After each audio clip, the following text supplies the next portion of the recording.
Jalen Fleer, a San Diego County Sheriff's deputy who, on the surface, seemed to have it all. He was a high school sports star and was married, with a baby on the way. But as they say, you can never truly know what someone's hiding behind closed doors. The interrogator begins by informing Jalen that the investigation is based on tips from a non-profit organization, thereby setting the stage for a voluntary interrogation.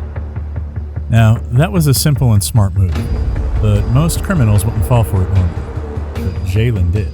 You see, Jalen is given the disclaimer that he is free to leave at any time, refuse to answer important questions, and request a lawyer. Despite these options, the interrogator establishes a seemingly easy communication with Jalen that quickly erases the line between a conversation and an investigation. And as Jalen opened up about his personal life, including his past involvement with girls and his brief stint in college playing baseball, the interrogation took on a serious tone as the true extent of Jalen's involvement in his crime became clearer. The interrogator begins by establishing the basic context of the crime before moving on to a crucial piece of evidence: his social media activities. During the conversation, the interrogator tries to piece together Jalen's social media accounts with anonymous tips to establish a connection. Jalen reveals that he previously had Instagram and Snapchat, but deleted everything when he got married and stopped communicating with another recruit. Jalen then provides his Facebook login and username and reveals that his Instagram account is connected to the same email. He believes his Snapchat account is connected to his phone number. As the interrogation progresses, the interrogator presents Jalen with a photograph and asks if he recognizes it. Jalen admits it's him in the photo with his ex-girlfriend when he was just 20. He confesses to sharing the photo with his wife on Snapchat, but can't recall if he sent it to any other girls he was communicating with. The interrogator informs Jalen that the allegations they are investigating stem from a Crime Stoppers report and asks if Jalen has any questions before concluding the interrogation. Now, at least some of you might get that the first piece of evidence was a selfie posted on Snapchat. Jalen reveals that he sent the picture to a young female on Snapchat intentionally. When asked about his communication with young females on Snapchat, Jalen remains quiet, but he admits to having a Tinder profile and talking to people around his age. The interrogator starts to piece together Jalen's schedule, which fits the pattern of the investigation. Jalen, on the other hand, starts to get nervous and asks if he needs a lawyer. The interrogator calms him down, stating that she's only investigating allegations and that Jalen is not being treated as a criminal. Jalen's story becomes even more complicated when the interrogator brings up a second picture, a nude one. Jalen hesitates to share the source of the picture, but he recalls that his ex-girlfriend had access to it through her Tinder account. However, he trusts his wife not to leak the picture, and even though he had a bad breakup with his ex, he doesn't believe she would do such a thing. But the interrogator can sense that Jalen is hiding something, and he's well aware of who he sent the picture to. Jalen now accepts that he met girls on Tinder, but denies having any knowledge of a nude picture that was found in possession of a younger person. The interrogator presses on, mentioning conversations exchanged between Fleer and this person, but he denies talking to anyone younger.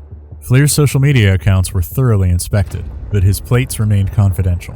She confirms that Fleer still drives the Ford Fusion with tinted windows. Now the interrogator urges Fleer to help them understand the situation, but Jalen remains tight-lipped. She reveals that the photo came with additional information about Fleer's personal life. It was evident that the person sharing this information knew Fleer well, but Fleer denied any information recently, and the interrogator promised to reveal the identity of the person sharing this information. This is where things start getting serious. The interrogator raised a critical point that was disturbingly suspicious. The sender had a clear knowledge of Jalen's recent work schedule, which had been enforced just a few months ago. This information did not add up and pointed towards Jalen's implication. That's when she stumbled upon an intriguing username, J178211, where the numbers represented his jersey numbers and graduation year. The account was linked to sending nude pictures, which Jalen denied knowing about. The evidence was stacking up against him, and the investigator asked if he had shared any pictures of his with anyone. Jalen hesitated before admitting to it, but refused to reveal how many times. The interrogator's next question was even more disturbing, asking if Jalen had ever shared a video of himself having sex with anyone. He denied it, but acknowledged that his ex-girlfriend had a video of them. The investigation then turned to the Crime Stopper and Snapchat accounts that were being scrutinized, which were linked to Jalen's phone number. Shockingly, the images shared had Jalen's pictures attached to them, and the investigator showed him the pictures to get an idea. However, one picture was unclear, and Jalen was visibly uncomfortable. The investigator reassured him that his cooperation was voluntary. However, they made it clear that his bosses would want to speak with him after the interrogation.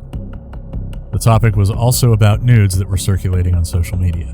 Despite the detective's efforts to get more information, Jalen refused to share any more details. Suddenly, the second interrogator in the room came up to Jalen. She had 3 questions of her own, and he had the choice to answer or not. The first question was about his last use of Snapchat, to to which he replied that he had deleted the app over a year ago while he was in the academy. The second question was about the years he went to college at Grossmont, to which he answered from 2011 to about a year ago. Lastly, he was asked whether he had any siblings, to which he responded that he had a younger sister who was 19 years old. These questions may seem random, but they were crucial to the investigation. They confirmed that Jalen had deleted the app and not the account, which meant that he could reinstall it later and delete it to cover his tracks. His college years provided a timeline of his activities, and the question about his sibling was for clarification in case he later denied what they meant. Jalen then requested a lawyer and refused to answer any more questions. He was free to leave by law, but not before the detectives took DNA swabs from him and any mobile devices he had with him. They showed him the search warrant and asked for his personal phone, which he handed over,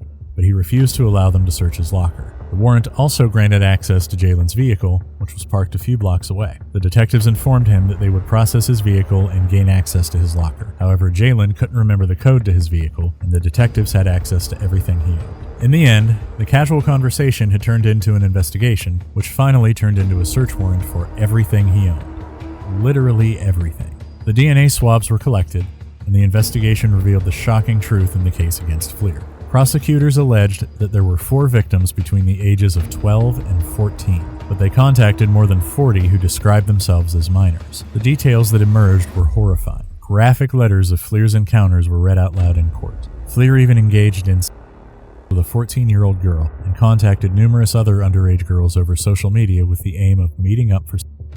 Fleer was charged with 20 felony and misdemeanor charges, including unlawful participation in an act of a person under the age of 16 and lewdly committing a upon the body of a child 14 or 15 years of age. The investigation that started in 2021 led to Fleer's arrest. All the credit goes to the way of interrogation, where Fleer revealed a significant amount of information voluntarily, thanks to the interrogator's commendable efforts. However, despite pleading guilty to all charges, Fleer's sentence was a mere 10 to 12 years in state prison with no probation. This sentence is questionable considering the severity of the 20 sentences he was charged with. Fleer will also have to register as a sex offender for the rest of his life.